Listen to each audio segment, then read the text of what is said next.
Şamiyeva Leyla Hanım, bilinmez temel rehberimiz, Fakilik şirketinin gümüş direktörü Leyla Hanım benim değerli dostumdur ve kollegamdır. Leyla Hanım'ın direktörü değerli liderimiz, direktörümüz Hüseyinova Minaye Hanım. Buyursun, çok sağ olun, teşekkür ederim. Maşallah olsun, inşallah Leyla Hanım ve Minaye Hanım. Sizin komandanıza ait olan lider ve məsləhətçilərin sayı daha çox olacaq bizim tədbirlərimizdə. Faina Hanımın ən sevimli direktorlarından biridir Leyla Hanım.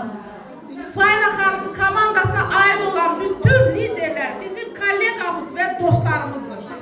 Və hər birisini öz tədbirimizdə görməyə çox şadıq. Həqiqətən xoş gəlmişsiniz. Bizim dəyərli qonaqlarımız, bizim dəyərli dostlarımız. Xanımlar, hər birinizi salamlayıram. Hamınızı xoş gördük.